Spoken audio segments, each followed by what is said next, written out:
हज़रत उस्मान गनी रज़ी अल्लाह ताला अन्हु को नबी करीम सल्लल्लाहु अलैहि वसल्लम ने सफ़ीर बनाकर, अपना एलची बनाकर सरदारान मक्का की तरफ भेजा। सुलह हुदैबिया के मौका पर हज़रत उस्मान गनी रज़ी अल्लाह ताला अन्हु मक्का में अपने चचाजाद के घर ठहर गए। अब सुबह को सरदारान मक्का के पास जाना था। हज़रत उस्मान गनी रज़ी अल्लाह ताला अन्हु का जो इज़ार था वो निसफ पिंडलियों तक था। चचाजाद ने कहा, आप कहाँ जा रहे हो? सरदारान मक्का के पास जा रहे हो, इज़ार टखनों से नीचे कर लो, बड़े सरदार समझो जाओगे। यहां पर तरतीब यही है अरब के यहां, जितना जो बड़ा सरदार होता है उसका इज़ार उतना ही नीचे होता है। तो हज़रत उस्मान रज़ी अल्लाह ताला अन्हु ने फरमाया, ला हाकज़ा इज़ारतु साहिबिना सल्लल्लाहु अलैहि वसल्लम, ये नहीं हो सकता।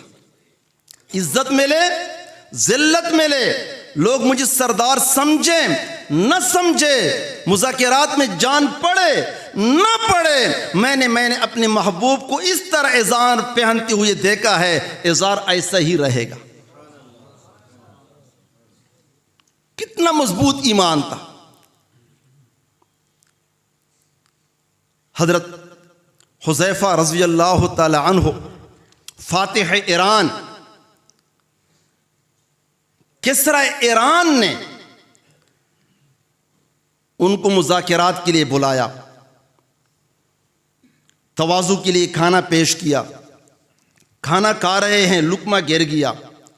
हज़रत हुज़ैफ़ा रज़ी अल्लाह ताला अन्हु उठाने लगे, इसलिए कि सुन्नत यही है, लुक़मा गिर जाए रिज़्क़ है, अल्लाह ने अता फरमाया है, कदर करो, साफ करके और फिर खा लो। लुक़मा उठाने के लिए हाथ बढ़ाया, साथ वाले साथी ने कुहनी मारी, ये क्या कर रहे हो? ये सुपर पावर किसरा का दरबार है, वो क्या समझेगा? उन्होंने आगे से क्या जवाब दिया?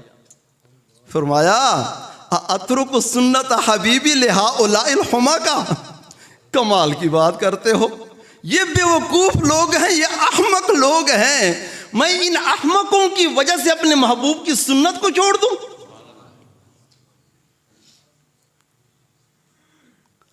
और फिर दुनिया ने देख लिया ना कैसे अल्लाह रब्बुल आलमीन ने उनको फतह अता फरमाई।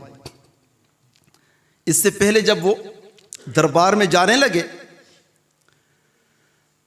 तो जब दरबारी ने देखा, वो दरबान ने देखा कि इनके तो फटे पुराने कपड़े हैं, मेले को चले दूर का सफ़र करके आए थे, पेवन लगे हुए थे। अच्छा, इस लिबास में किसरा के पास जाओगे? इतना बड़ा बादशाह, सुपर पावर, उसके पास इस लिबास में जाओगे? हाँ तो फिर किया, इस लिबास में जाएंगे? नहीं, ये नहीं हो सकता। जुब्बे दिए कि जुब्बे पहनकर इन जुब्बों में जाओ उनके पास। हज़रत रबी इब्न आमिर रज़ी अल्लाह ताला अन्हु ने फरमाया, अच्छा उसके पास जाने के लिए हम ये जुब्बे पहनेंगे? नहीं नहीं नहीं, अगर इसी लिबास में जाने की इजाज़त है तो हम जाने के लिए तैयार हैं, नहीं है तो हमें मुज़ाकिरात की कोई ज़रूरत नहीं है, हम वापस चले जाते हैं। दरबान ने उनको ठहराया कि आप ज़रा रुक जाओ, मैं बादशाह के पास पैगाम भेजता हूँ। अब दरबान ने बादशाह के पास पैगाम भेजा और इधर रबी इब्न आमिर रज़ी अल्लाह ताला अन्हु तलवार के ऊपर उसकी कुतरनी आती ना, जैसे कि वो टुकड़े शुकड़े थे, वो बांधे हुए थे, टूटी हुई तलवार, और उसको ठीक करने लगे। अब दरबान देख रहा है कि तेरा तलवार मुझे पकड़ाओ। तलवार पकड़ाई, अच्छा इन्हीं तलवारों से तुम ईरान को फतह करोगे? रबी इब्न आमिर रज़ी अल्लाह ताला अन्हु ने फरमाया, तलवार को तू देख रहा है लेकिन अभी तक तलवार चलाने वाले हाथों को तूने नहीं देखा है। अच्छा फिर वो तलवार चलाने वाले हाथ भी दिखा दें? फरमाया, अच्छा अगर आप तलवार चलाने वाले हाथों को देखना चाहते हैं तो फिर तुम्हारे मुल्क में जो मजबूत तरीन ढाल है वो ले आओ। और मजबूत तरीन ढाल जो लेके आए, जो उनके नज़दीक सबसे ज़्यादा मजबूत ढाल समझा जाता था, और फिर फरमाया कि एक आदमी इसको पकड़ ले। और फिर जब हज़रत रबीई रज़ी अल्लाह तआला अन्हु ने तलवार उसके ऊपर चलाई, वही टूटी हुई तलवार उसके 2 टुकड़े कर दिए। वो हैरान रह गए, बादशाह के पास पैगाम भेजा कि अजीब लोग आए हैं, टूटी हुई तलवारें, फेवनज़दा कपड़े, कुछ बात मानने के लिए तैयार नहीं है। बादशाह ने कहा इनको वैसे ही बुला लो।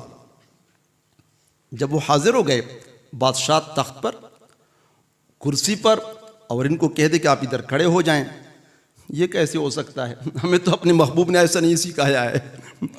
या तो हम दोनों इकट्ठे मिलकर खड़े होंगे या फिर हमारे लिए भी कुर्सियां मुहैया की जाएं, नहीं है तो मेरा मुज़ाकिरात नहीं करेंगे।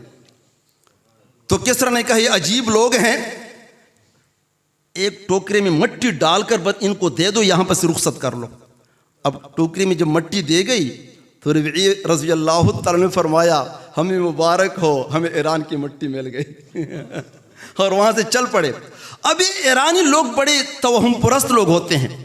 अब उन्होंने सोचा कि ये हमने क्या कर लिया, पीछे आदमी दौड़ाया, लेकिन वो निकल चुके थे, ईरान की मट्टी उनको हासिल हो चुकी थी। और फिर दुनिया ने देख लिया कि अल्लाह रब्बुल आलमीन ने कैसी उनको फतह अता फरमाई। तो मेरे भाइयों दोस्तों, हमें चाहिए कि हम सुन्नतों पर अमल करने वाले बन जाएं, एक एक सुन्नत पर। लक़द कान लकुम फ़ी रसूलिल्लाहि उस्वतुन हसना, तुम्हारे लिए नबी करीम सल्लल्लाहु अलैहि वसल्लम की ज़िंदगी में बेहतरीन नमूना मौजूद है। हम दर्जी के पास कपड़ा लेके जाते हैं ना, नमूने के लिए अपना पुराना कोई लिबास कपड़ा भी साथ ले जाते हैं। अगर उसी के मुताबिक वो बनाकर दे देता है तो हम कहते हैं ठीक है, अगर उसमें कमी बेशी कर लेते तो हम नाराज़ हो जाते हैं कि ये कैसे आपने बना लिया। मैंने इसलिए तो आपको नमूना दिया था कि इसी के मुताबिक आपने बनाना था। तो नबी करीम सल्लल्लाहु अलैहि वसल्लम की ज़िंदगी हमारे लिए बेहतरीन नमूना है। इसी के मुताबिक हम अमल करने की कोशिश करेंगे तो अल्लाह रब्बुल आलमीन हमसे कबूल फरमाएंगे।